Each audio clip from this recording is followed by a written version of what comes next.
부등식에서 마지막 단원입니다. 2차 방정식 실근의 조건. 자, 여기 실근이라고 되어 있죠. 이 2차 방정식은 실근도 같고 허근도 가질 건데 여기서는 허근을 생각하지 않습니다. 왜냐하면 지금 여기 조건을 보면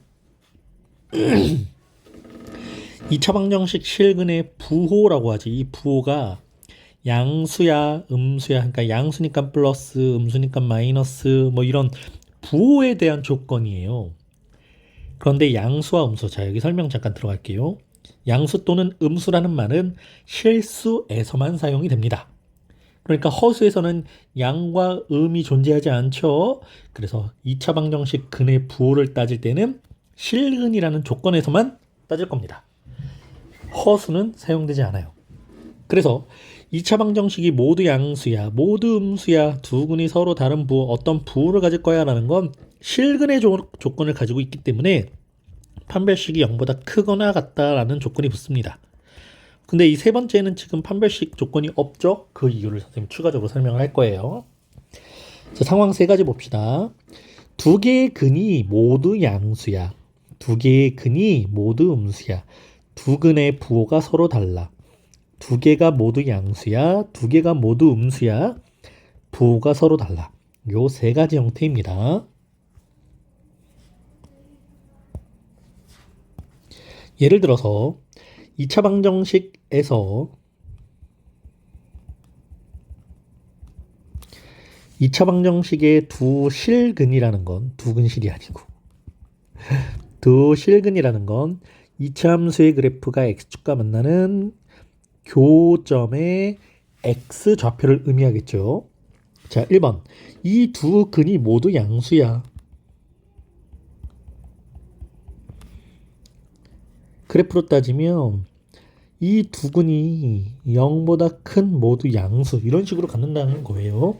그래서 첫 번째, 자, 판별식이 0보다 크거나 같아야 됩니다. 여기 서로 다른 이라는 말이 붙으면 판별식은 0보다 크다라고 표현을 해야 되겠지만 지금 서로 다른 이라는 말이 없이 그냥 두 근이라고 그랬으니까 판별식은 0보다 크거나 같습니다. 그럼 여기 있는 근과 여기 있는 근 알파랑 베타라고 할 때 알파도 양수고 베타도 양수죠. 이때 이제 근과 계수의 관계를 이용해서 그럼 양수 플러스 알파와 양수 베타 즉 두 근의 합은 뭐가 될까요? 양수가 되겠죠. 양수랑 양수를 곱한 두 근의 곱은 뭐가 될까요? 이것도 역시 양수가 되겠죠. 그래서 판별식이 0보다 크거나 같다와 알파 플러스 베타 두 근의 합을 우리 근과 계수의 관계로 마이너스 a분의 b가 0보다 크다와 a분의 c가 0보다 크다 이 세 가지를 확인하면 되는 겁니다. 이 세 가지 조건을 모두 만족해야 돼요. 모두 동시에 그러니까 공통 범위를 찾는 겁니다. 두 번째, 두 근이 모두 음수인 경우, 두 근이 모두 음수라는 건 0보다 작은 이쪽에서 알파와 베타라는 근을 갖겠죠. 역시 판별식은 0보다 크거나 같아야 됩니다. 왜? 여기 서로 다른 두 근이라는 말이 있으면 판별식이 0보다 커야 되지만 이런 말의 표현이 없을 땐 중근도 가능합니다. 그래서 판별식이 0보다 크거나 같아야 되고요. 자, 이때는요. 알파와 베타가 모두 0보다 작은 음수죠. 음수니까 두 근의 합, 음과 음의 합 0보다 작은 음수가 돼야 되고 두 근의 곱, 음과 음의 곱은 0보다 커지지? 여기서 달라지네. 네, 그래서 판별식이 0보다 크거나 같다와 두 근의 합 마이너스 a분의 b가 0보다 작다와 두 근의 곱 a분의 c가 0보다 크다. 요 세 가지를 놓고 풀게 되겠습니다. 세 번째, 두 근의 부호가 서로 다를 때입니다. 자, 부호가 다르다는 건 0을 기준으로 이런 식으로 있다는 거죠. 한쪽은 알파, 한쪽은 베타 이렇게 되겠는데 자, 판별식 두 근이니까 그리고 부호가 다르다는 말 자체가 일단 서로 다른 두 실근이야. 그러니까 판별식이 0보다 크다가 있었어야 돼. 근데 이거 안 볼 겁니다. 자, 그리고 두 근의 합은요. 자, 두 근의 합 이게 알파와 베타가 0 음수고 양수인데 얘네 둘을 더하면 이게 0보다 큰지 0이 되는지 0보다 작은지 알 수 있나요? 알 수 있는 방법이 있나요? 없죠. 몰라요. 알 수가 없어. 그래서 이걸 안 봅니다. 그럼 세 번째, 두근 알파 베타의 곱은요. 음수와 양수의 곱이니까 음수가 되겠죠. 그래서 여기에서는 이거 하나만 봅니다. 알파와 베타의 곱이 0보다 작아. 이거 하나만 볼 거예요. 왜? 자, 알파 베타의 곱은 a분의 c인데 a분의 c가 0보다 작다를 이용하게 되면, 자, a분의 c가 0보다 작다는 뜻은 a 곱하기 c도 0보다 작다는 뜻으로 우리가 받아들일 수 있어요. 그런데 판별식 가보자. 판별식은 b의 제곱 마이너스 4ac고 요건 b의 제곱에다가 마이너스 4ac를 더한 거랑 같아. 그럼 얘들아, 자, b의 제곱이에요. b의 제곱은 항상 0보다 크거나 같은 수입니다. 그리고 a 곱하기 c가 0보다 작았었어. a 곱하기 c가 0보다 작은 음수야. 그럼 마이너스 4ac는 0보다 큰 양수가 되겠지. 0보다 크거나 같은 수에다가 또 양수를 더했어. 그럼 당연히 0보다 커져야 되겠죠. 그러니까 판별식을 볼 필요 없이 두근의 곱인, 즉 계수로 a분의 c가 0보다 작다라는 게 사실이 확인이 되면 판별식은 당연히 0보다 크다라고 나올 수밖에 없어요. 그러니까 볼 필요가 없다는 거예요. 그래서 이 세 번째, 두근에서 부호가 서로 달라라는 건 두근의 곱이 0보다 작다, 즉 a분의 c가 0보다 작다라만 확인하면 됩니다. 자, 정리해 봅시다. 두근이 모두 양수야, 두근이 모두 음수야 라는 건 판별식이 0보다 크거나 같아야 되고 두근의 합이 0보다 크고 두근의 합이 0보다 작다가 나와야 돼. 두근의 곱은 양수 이렇게 나오겠죠. 자, 뭐가 달라요? 요게 다르죠, 요게. 그런데 두근의 부호가 서로 다르다는 건 요게 다르죠. 요것들이랑. 그래서 이렇게 세 가지, 여기서는 원래 세 가지지만 한 가지만 확인하자. 자, 이렇게 이해를 하고 외웁시다. 문제를 읽었을 때 이 조건이 떠올라야 됩니다. 그런데 참고 잠깐만 가볼게요. 부호가 서로 다른 두 실근인데 절대값에 대한 조건을 줬습니다. 자, 1번. 두 근의 절대값이 같다. 예를 들면 2와 마이너스 2 이런 수들이죠. 이런 수들은 둘이 더하면 뭐가 돼요? 0이 되지? 그러니까 이 조건이 하나 붙어야 돼. 두 근의 합이 0보다 0이다. 아까 부호가 서로 다른 두 실근은 알파와 베타의 곱이 0보다 작다. 즉 a분의 c가 0보다 작다. 이거 하나만 확인하면 된다고 했는데 절대값에 대한 조건이 붙었을 때는 추가적으로 하나를 더 확인해야 됩니다. 그래서 절대값이 같으면 두 근의 합은 0보다 0이 됩니다. 음수의 절대값이 양수의 절대값보다 크다라고 하면 두 근의 합은 음수가 될 거고요. 반대로 양수 절대값이 음수 절대값보다 크다라고 하면 두 근의 곱은 0보다 커지겠죠? 네, 그러니까 두 근의 합이라는 조건 자체를 한 번 더 확인해야 됩니다. 뭐 때문에? 절대값의 크기를 알려주는 조건 때문에. 자, 지금 방금은 실근, 근의 부호였어요. 근의 부호. 양수인지 음수인지 또는 부호가 서로 다른 두 개가 나오는지 이렇게 이 부호를 가지고 확인했다라고 하면, 자, 이번에 두 번째는 실근의 위치예요. 위치. 위치.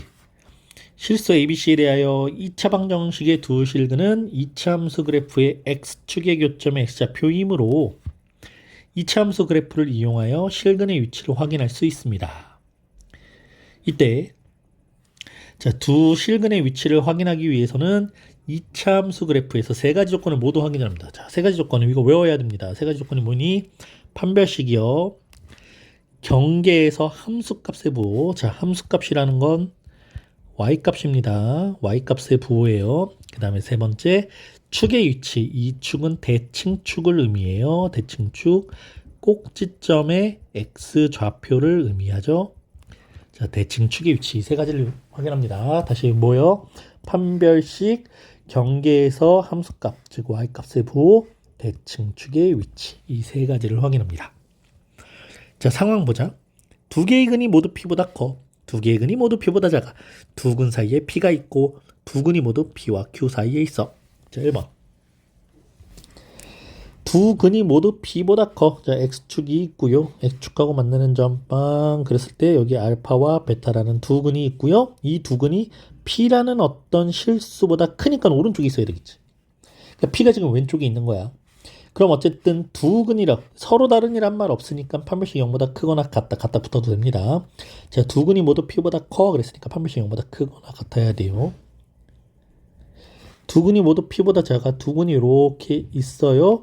P가 여기 있다는 거죠. 이것도 역시 판별식 0보다 크거나 같습니다. 자, 판별식 확인했고요. 두 번째는 경계선. 경계가 P야, P.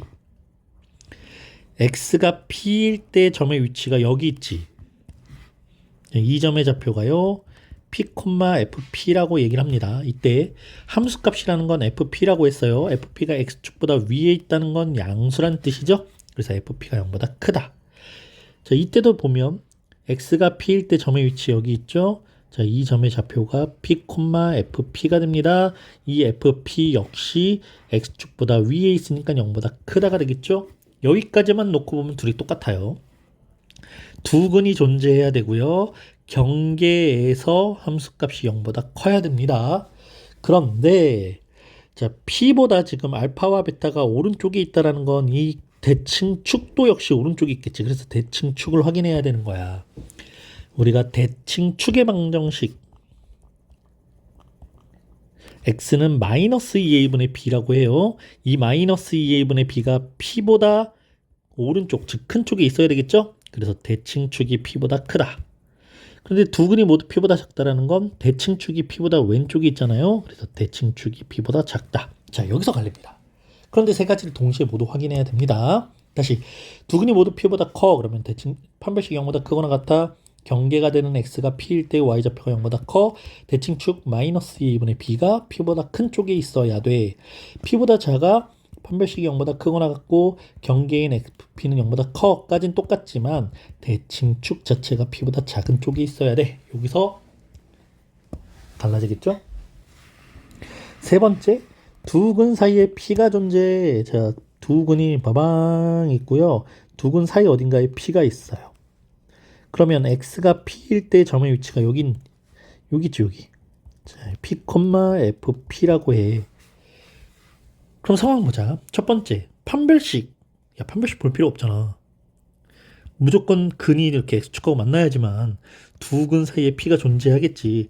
P가 여기 있는데 이렇게 있거나 이렇게 있거나 뭐 이렇게 있거나 절대 두 근 존재할 수가 없잖아요. 네, 판별식 볼 필요 없고요. 단 경계에서 지금 보세요. 경계에서 FP는 다 0보다 큰 수였습니다. 다 양수였어요. 양수. X축 위에 있습니다. 그런데 두 근 사이에 P가 있을 때에만 X축 아래 P가 존재하죠. 그래서 FP는 0보다 작다. 이거 하나만으로도 확인이 끝난다는 거야. 대칭축의 위치는 모릅니다. 대칭축의 위치가 P보다 작은지 P보다 큰지 P에 걸쳐 있는지 전혀 몰라요. 대칭축 볼 필요 없습니다. 이거 하나라도 모든 게 다 해결 가능해요. 자, 마지막 네 번째 봅시다. 두 근이 모두 알파와 베타라는 근이 P와 Q 사이에 있을 때 자, 역시 판별식이 0보다 크거나 같아야 되고요. 두 근이 있어야 되니까 경계가 되는 P에서의 FP 값 0보다 크고 Q에서의 FQ의 값도 0보다 커야 되겠죠. FP가 0보다 크고 FQ도 0보다 커야 돼. 그럼 마지막으로 대칭축이 P와 Q 사이에 있어야 되겠죠. 마이너스 2분의 B가 P와 Q 사이에 있어야 됩니다. 자, 실은 조건이 여기선 네 가지죠. 네 가지지만 봐야 되는 조건의 수는 같습니다. 판별식, 경계가 되는 그 FP 함수값, 그리고 대칭축의 위치. 이렇게 세 가지. 그래서 외워야 됩니다. 이렇게 방정식 실근의 위치를 판별하기 위해서 실근과 어떤 실수의 대소관계, 지금 이런 상태를 얘기하는 거예요. 어떤 실수 P와의 대소관계를 따지는 걸 근의 분리라고 얘기를 합니다. 뭐 중요하진 않지만 용어는 한번 들어놓고요. 자, 이 설명에 있는 내용들을 선생님이 이렇게 쭉 설명한 건데, 자, 이해가 됐으면 노트에 적어보면서 외워야 돼요. 이 조건 세 가지, 조건 세 가지, 조건 세 가지, 얘는 한 가지. 앞에서도 조건 세 가지, 조건 세 가지, 조건 한 가지. 절대값의 경우에 따라서 달라진다. 네, 잘 정리하고 외우길 바랍니다.